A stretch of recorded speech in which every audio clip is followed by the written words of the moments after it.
Alors je voulais qu'on parle ensemble rapidement des célibataires en quelques graphiques. Les personnes en couple, regardez quand même, on sait jamais ce qui peut se passer. Ce premier graphique montre pourquoi c'est cool d'être célibataire. En petite partie parce que j'ai toute la place dans le lit, en plus grande partie parce que je peux sortir avec mes potes quand je veux, mais surtout parce que je peux ajouter une fille sur Facebook sans devoir m'expliquer. Et ça c'est bien. De la même façon, pourquoi c'est relou d'être célibataire? En petite partie parce que j'ai envie de passer du temps avec une fille, et aussi parce que tous mes potes sont en couple, mais surtout parce que au moins, quand j'avais une meuf, j'arrivais pas dernier à Mario Kart. Elle était très mauvaise.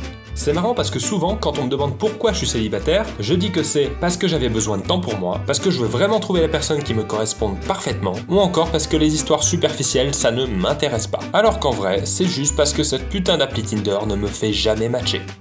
Même quand je demande les conseils d'un enfant de 6 ans.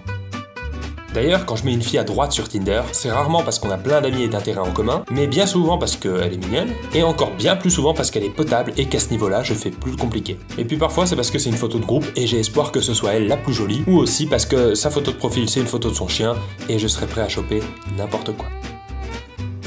Quand je rencontre une fille en vrai après lui avoir parlé en ligne, le temps que je passe avec elle ne va pas changer grand chose au fait qu'elle me plaise ou non si on a bu un café, alors que je serai quasiment fou amoureux d'elle à la fin de la soirée si on a bu. Modérément, bien sûr. S'il y a un préservatif dans mon portefeuille, c'est en petite partie parce que je vais sûrement m'en servir ce soir, et en grande partie pour que je garde espoir même s'il est périmé depuis 3 mois.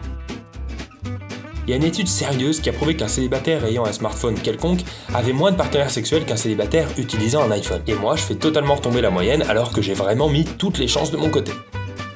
Je comprends pas.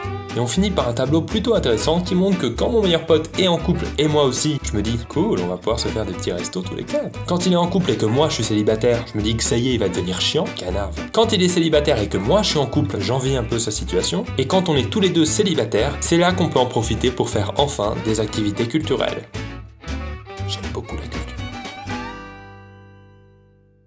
Voilà, c'est fini, j'espère que ça vous a plu. N'hésitez pas à mettre un petit pouce bleu. Je tenais aussi à vous remercier parce que vous êtes bientôt 200 000 sur ma chaîne. Si vous n'êtes pas encore abonné, c'est vraiment maintenant qu'il faut le faire. Parce que dès qu'on dépasse les 200 000, je débloque une FAQ que j'ai fait avec certains d'entre vous en vrai. Et vous verrez comment je me fais humilier au bras de fer par une fille. Vous pouvez aussi venir me voir en spectacle. Je suis tous les jeudis, vendredis et samedis à 20h à Paris, au Sentier des Halles. Et bientôt dans plein de villes en France. Je mets le lien pour réserver dans la description de la vidéo. Merci.